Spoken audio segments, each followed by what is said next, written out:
masing-masing berdoa dimulai.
Selamat datang di channel Kopi. Di video kali ini kita akan membahas tentang sistem tenaga listrik. Karena hampir semua bentuk kenyamanan hidup modern saat ini bergantung pada listrik. Mulai dari sekedar untuk menerangi rumah, menginginkan ruangan, menonton televisi, kemudian beranda lainnya. Pernahkah teman-teman bertanya bagaimana listrik dari PLN didistribusikan sehingga dapat kita nikmati di rumah? Berikut adalah penjelasan singkat dari mulai listrik dihasilkan sampai ke pemakaian, yaitu pembangkit, yang kedua adalah transmisi, yang ketiga adalah distribusi. Ada beberapa jenis pembangkit listrik di Indonesia, antara lain yaitu PLTA atau pembangkit listrik tenaga air, PLTU atau pembangkit listrik tenaga uap, kemudian ada juga PLTP atau pembangkit listrik dalam ruang sunyi, PLTD atau pembangkit listrik dalam riset, dan yang ketiga adalah PLTS atau pembangkit listrik tenaga surya. Pada dasarnya, semua pembangkit listrik tersebut berfungsi mengubah energi potensial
dipahami? Baik yang di kota maupun yang di desa.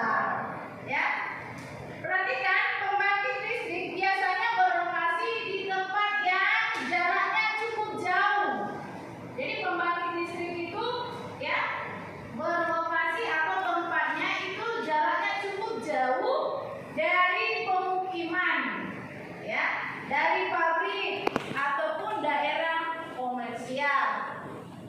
Untuk itu, karena jaraknya yang cukup jauh, bagaimana supaya aliran listrik bisa sampai ke rumah kita?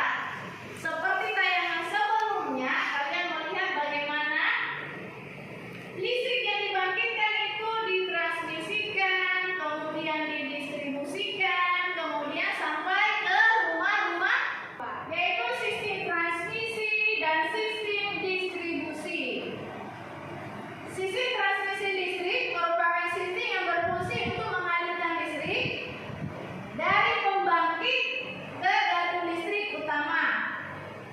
Kalau sistem distribusi, perhatikan, adalah sistem yang berfungsi untuk menyalurkan listrik ke konsumen akhir. Konsumen akhir sama dengan ke rumah-rumah penduduk atau ke rumah-rumah kita.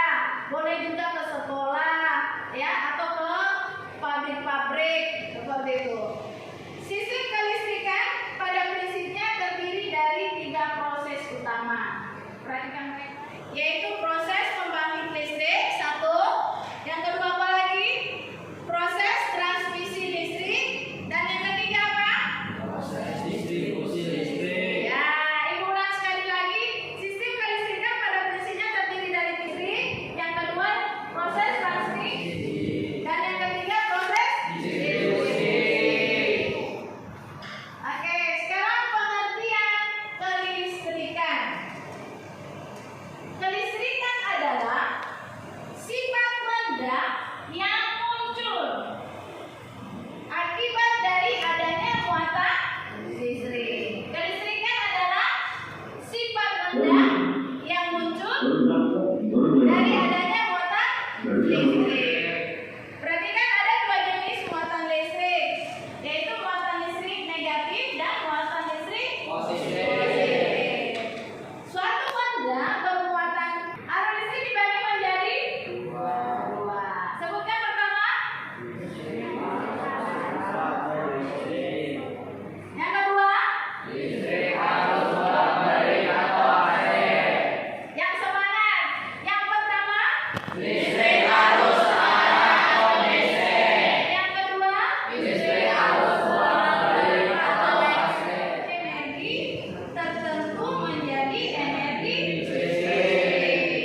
instalasi listrik rumah sederhana.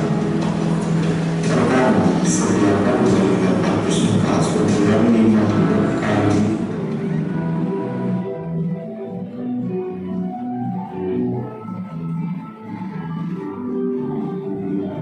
Sudah jadi,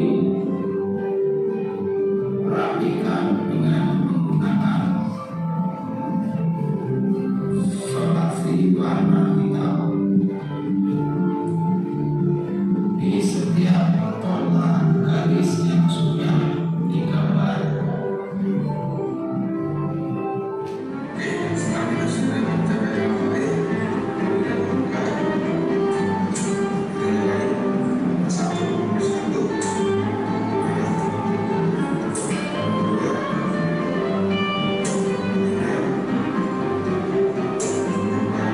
Sederhana instalasi listrik. Sebelum kita masuk dalam rancangan proyek kita, ada yang ingin bertanya dari tampilan video ini? Sebelum kita merancang proyek kita, ada yang ingin bertanya? Ya, Evan. Silakan Evan bertanya. Apa yang ingin ditanyakan? Apakah bisa merangkaikan lampu dalam satu saklar? Ya, luar biasa ya, pertanyaan yang cukup bagus ya. Katanya, apakah bisa ya dengan satu saklar ya kita sambungkan dengan 4 buah lampu? Wah, mengerikan banget ya. Ya, oke, kita tahu fungsi daripada saklar itu sendiri ya, supaya ini untuk memutuskan dan menyambungkan aliran listrik ke alat listrik tersebut. Jadi kalau umpamanya kita menggunakan satu saklar, ya bayangkan satu saklar hanya dipakai dengan 4 buah lampu. Contohnya nih, satu saklar lampunya di kamar mandi, saklar itu juga ya. Saklar itu juga lampu yang di kamar, ya. Saklar itu juga satu lampu yang di teras atau yang di dapur. Bisa dibayangkan apa yang terjadi? Ada. Hah? Ya. Ya, otomatis ya apabila kita tidak memerlukan penerangan ya di lampu tersebut, kita tidak bisa mematikan karena lampu yang lain masih terpakai. Ya, jadi kalau kita matikan, otomatis keempat buah lampu ini akan mati. Ya, seperti itu. Jadi minimal ya satu saklar, satu lampu. Ya. Oke, masih ada lagi? Oh ya, Mbak Piana, silakan. Apa yang ingin ditanyakan Mbak Piana? Apakah bisa menggunakan baterai sebagai sumber energi pada rangkaian? Oke, good. Bagus ya. Apa pertanyaannya katanya? Apakah bisa kita menggunakan ya baterai sebagai sumber energi pada rangkaian yang kita buat? Tentunya sangat bisa.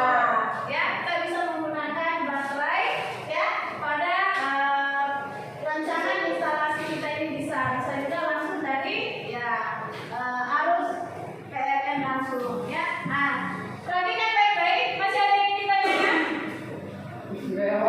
Ya. Apakah berpengaruh kalau kita menggunakan terlalu banyak lampu dalam biaya besar atau listrik? Oh ya, kita berkoordinasi dari beberapa sumber ya. Oke, katanya apakah berpengaruh ya pada daya atau pembiayaan listrik rumah tangga kalau umpamanya kita menggunakan banyak lampu ya? Ya, otomatis pasti berpengaruh ya, karena itu adalah daya yang kita pakai. Nanti tercatat pada meteran ya. Makanya selalu disampaikan ya, kalau tidak digunakan ya lebih baik lampunya dimatikan. Walaupun di dalam rumah itu banyak kan tidak semua dapat dinyalakan pada saat waktu-waktu tertentu. Boleh saja ya, boleh saja kita menggunakan di rumah itu berapa buah lampu ya, tetapi kita harus ingat apabila tidak difungsikan kita matikan ya, supaya nanti penggunaan daya